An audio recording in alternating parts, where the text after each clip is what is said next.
উম্মতের খবর জিজ্ঞাসা করছে, নানা জান আপনি উত্তম না আমরা? আল্লাহ রসুল বলছে আমি উম্মত। দুইজনে হাসতে হাসতে কুটা কুটা। আল্লাহ রসুল বলছে এত হাসো কেন? জবাব হয় নাই। মানে আমরা দুইজন উত্তম। কি কইরা তোমরা দুজন উত্তম? প্রমাণ। আমাদের আম্মাজানকে চিনেন? তা আম্মার পরিচয় দিয়া বলতেছে উম্মুকা লাইসা বিশাই, আমাদের আম্মার সামনে আপনার আম্মা কিছুই না। আমাদের আব্বাকে চিনেন? আব্বার পরিচয় দিয়া বলতেছে আবুকা লাইসা বিশাই, আপনার আব্বা আমাদের আব্বার সামনে কিছুই না। আমাকে নানা জানতে চিনেন? আমাদের নানা জানকে?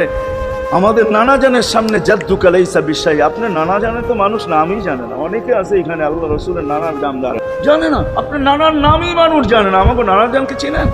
তো দুইজনকে উঠায়া কোলে নিয়ে চুমা খাইতেছেন আর বলতেছেন তোমরাই উত্তম। মাইনা নিলাম। হায় হায়, ও মাধবদীর মানুষ, যে কিয়ামতের মাঠ, যে দুনিয়ার থেকে যখন বিদায় নিতেছিলেন, হায় হায়, মালাকুল মউত যখন অনুমতি চাইতেছিলেন বুকে হাত রাখবো কি রাখবো না, তো বলছে অনুমতি দিব। আইনা আখি জিবরিল, আমার ভাই জিবরিল কোথায়? তো বলছে দেখা আসছি ফি সামাইল উলা, প্রথম আকাশে। একটু পরে উনি সালাম দিয়া ঢুকছেন, ওনার চোখে পানি ছিল। তো বলছে আপনি কাঁদেন কেন? বলে আজকে এলপিআরে চলে, আপনার পরে কোনো নবী নাই, কোনো রসুল নাই, আমারও ওহির কাজ শেষ। ওহির সুবাদে কখনো কখনো নৈকট্যময় জায়গায় চলে যেতাম, আজ থেকে আর যাওয়া হবে না। আমার চোখে পানি। দীর্ঘ ১.৫ লক্ষ নবী, ৩১৩ জন রসুলের কাছে আমি নিয়ে আজকে শেষ দিন, এই জন্য চোখে পানি। তো উনি উল্টা প্রশ্ন করছেন আপনার চোখে পানি কেন?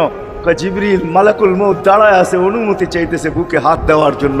এখনো এক প্রশ্ন বাকি। বলছে সেটা কি? বলে ফামান লিবাদিলি উম্মতি। অথচ ৯ ঘরে চুলা জ্বালানোর মতো বাতি জ্বালানোর তেল ছিল না। আম্মা জান আয়েশা রাদিয়াল্লাহু তাআলা আনহা বলেন যদি তেল থাকতো তো খিদার তাড়না এতটুক ছিল, আগে তেল পান করে নিতাম। হাদিস উঠায় দেখেন, লেখা আছে ৯ ঘর ছিল, ৯ ঘর। হাসান হোসাইন ক্ষুধার্ত ছিল, আলী ফাতেমা ক্ষুধার্ত। কারো জন্য কোনো চিন্তা নাই যে আমার পরে আমার ৯ ফ্যামিলির কি হবে, হাসানের কি হবে, হোসাইনের কি হবে, আলীর কি হবে, ফাতেমার কি হবে। যেই সময় চাইতেছেন ওই সময় বলতেছে জিবরিল আমার পরে উম্মতকে কে দেখা। লানত আমাদের জিন্দগির উপরে। এমন জিন্দগির থেকে জমিন ফাইটা মরা যাওয়া উচিত। আমি তো মাঝে মাঝে বলি আমাদের জমিনটা উল্টায় যাওয়া উচিত, যে মৃত্যু সময় বলতেছে আমার উম্মতকে কে দেখা না। জিবরিল ছুটা গেছেন, ছুটা আসছেন, আল্লাহ জবাব পাঠাইছেন লা আতরুকু উম্মাতাকা ফারদা ওয়ালা ওয়াহদা। বন্ধু চলে আসেন, আপনার উম্মতকে আমি দেখা রাখবো, আমি দেখা রাখবো। হায় হায়, সবাইকে সালাম দিছেন একবার বা দুইবার, সবার দুরুদ পড়ছেন তো আল্লাহ একবার বা দুইবার, সালাম পড়ছেন কোন নবী রসুলের উপরে একবার কি দুইবার। আর বন্ধুর সালাম প্রতি জুমা ইমাম আছে, খতিব আছে, ইমামরা একটা আয়াত পড়ে কোরআনের, ইন্নাল্লাহা ওয়া মালাইকাতাহু ইউসাল্লুনা আলান নবী ইয়া আইয়ুহাল্লাযীনা আমানু সাল্লু আলাইহি ওয়া সাল্লিমু তাসলিমা। এই আয়াত আমাকে অনেক কিছু বোঝায়। ইমাম উলামারা, আলেম উলামারা বলবে এই আয়াতে আমাদেরকে দুরুদ পড়ার হুকুম দিয়েছেন, আমিও বলবো দুরুদ পড়ার হুকুম দিয়েছেন। কিন্তু আমার প্রশ্ন আছে এখানে, আমার প্রশ্ন, আল্লাহ আমাদেরকে পড়তে বলতেছেন, ঠিক আছে আমরা কয়দিনই থাকবো আর কয়দিনই পড়বো? একদিন তো আমরা মারা যাবো, তো আপনার বন্ধুর উপরে দুরুদ কে পড়বে? আল্লাহ বলে বেওকুফ, দেখোস না ফেরেশতাদের নাম নিছি, ফেরেশতারা পড়বে। আমি যদি আল্লাহকে উল্টা প্রশ্ন করি একদিন তো ফেরেশতাও থাকবে না, মালাকুল মউত মারা যাবে। আপনি আরশের নিচে লিখেই রাখছেন ইন্নী কাতাবতুল মাউত আলা মান তাহতা আরশি আল্লাযী হাইলা ইয়ামুত ফাহুয়া ফাওকা আরশি। আমার আরশের উপরে যে সে চিরঞ্জীব, যে নিচে আছে তাকে মৃত্যুর স্বাদ পান করতে হবে। একদিন তো ফেরেশতা মরে যাবে, আমাদের নবীজির উপরে দুরূদ কে পড়বে? আল্লাহ বলে গন্ড মূর্খ, তুই দেখোস না প্রথম আমার নামটা আল্লাহ লেখা আছে, ইন্নাল্লাহা, আমি আল্লাহ পড়তে থাকবো, আমি আল্লাহ চিরঞ্জীব, আমার বন্ধুর দুরূদ কখনো বন্ধ হইতে দেই না আর দিব না।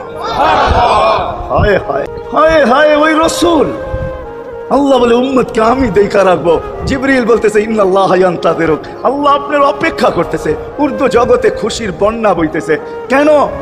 সব নাচতেছে উর্দু জগতে, এমনকি আরশ পর্যন্ত ঝুমতেছে হাবিব ইউসিলুল হাবিব। আজকে বন্ধু বন্ধুর কাছে চিরদিনের জন্য চলে আসবে। খুশির বন্যা চলতেছে, অনুমতি দেন না। আল্লাহ উম্মতকে দেখা রাখবে, যে মরার সময়ও চোখে পানি তো আমাদের জন্য পানি। চলেন শেষটা শুনে দিয়া শেষ করতেছি। লম্বা হাদিস আমি শর্ট করতেছি, তাহকিক উলামা ইকরাম করে নিয়েন, আমি শুনে দিয়া যেতেছি আপনাদেরকে। নফকা দুইটা হবে। প্রথমটাকে বলে কিয়ামতের জন্য, দুইবার সিংহায় ফু হবে, একবার ধ্বংসের জন্য, দ্বিতীয়টা হবে নফকাতুন নুশুর বলে এটাকে। দ্বিতীয়টা আমাদেরকে কবর থেকে উঠানোর জন্য হবে। কিন্তু সব মারা যাবে, আল্লাহ 4 জনকে পয়দা করবেন কুদরত দিয়া, জিবরিল, মিকাইল, ইসরাফিল, মালাকুল মউত, 3 জন 4 জনকে পয়দা করবেন। জিবরিল আলাইহিস সালাম কাঁদতে থাকবে, চারজন তিনজন জিজ্ঞাসা করবে কাঁদো কেন? এখনই ইসরাফিলকে সিংহায় ফু দেওয়ার হুকুম হবে, নফকাতুন নুশুরের জন্য আমাকে হুকুম হবে বন্ধুকে নিয়ে আসো মাকামে মাহমুদে। আমি মৃত্যুর পরে ভুলে গেছি ওনার কবর কোথায়। তিনজন বলবে জমিনকে জিজ্ঞাসা করো, তো জমিনকে জিজ্ঞাসা করবে, জমিন বলবে কাদ দাক্কানি আল্লাহু দাক্কা ফানাসিতু। প্রথম সিংহায় ফুতে আল্লাহ এরকম ছানা ছানছেন, আমিও ভুলে গেছি রাখছি কোথায়। অনেক সময় হয় জিনিস যাবে খুঁজতেছে সারা ঘরে, ঠিক না? হয় না? হয় না? হ্যাঁ, জিনিস জ্যাবের ভিতরে, পকেটের ভিতরে, কিন্তু খুঁজতেছে সারা ঘরে খুঁজতেছে। পরে পকেটে হাত দিয়া যখন দেখে পাইছে, তো জিব্বায় কামড় দিয়ে আসতে বেরিয়ে যায়, কেননা গর্ত গরম করে ফেলছিল। এখন ঘরালারা পাইলে উল্টা এর উপরে গরম হবে, ঠিক না? রাখছো পকেটে, খোঁজো আমাদের কাছে, ঠিক না? আর কাম পাও না, ঠিক না? এখন এর উপরে চড়াই হবে। জমিন বলে আমিও ভুলে গেছি। ওই দিন আল্লাহ রসুলের কবর থেকে নূর বাহির হবে, নূর নূর নূর নূর, হাত্তা ইয়াসাদ আরশার রহমান, আল্লাহর আরশ পর্যন্ত পৌঁছবে।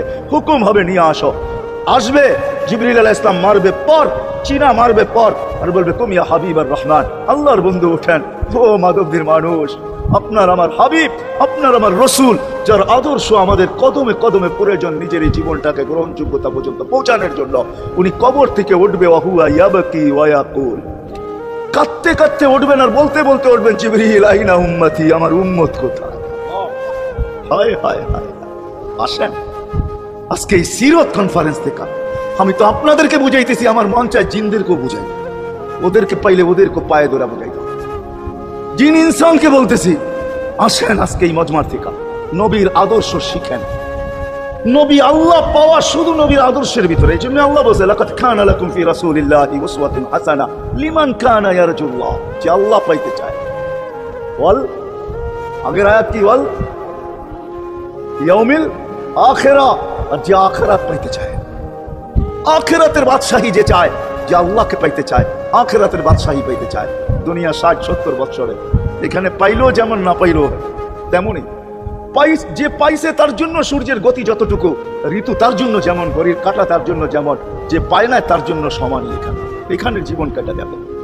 বিদায় আসেন আজকে এই মজলিস থেকে প্রতিজ্ঞাবদ্ধ হই যে নবীর আদর্শের উপরে উঠব। আল্লাহ রসুল সুযোগ দিয়েছেন আমাদেরকে।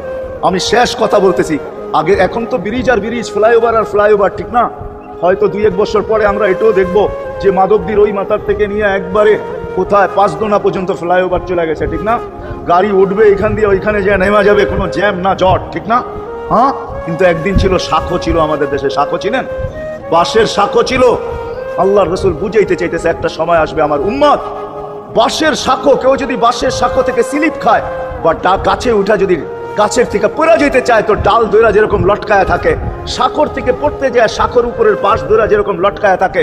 আল্লাহ রসুল আমাদেরকে সুযোগ দিয়েছেন, একটা সময় আসবে উম্মত আমার, একটা সুন্নত দইরেও যদি মউত পর্যন্ত লটকায়া থাকতে পারো, তাইলে তোমাকে 100 শহীদের সওয়াব দেওয়া হবে। মান তামাসসাকা বিসুন্নতি, মান তামাসসাকা বিসুন্নতি ইনদা ফাসাদি উম্মতি।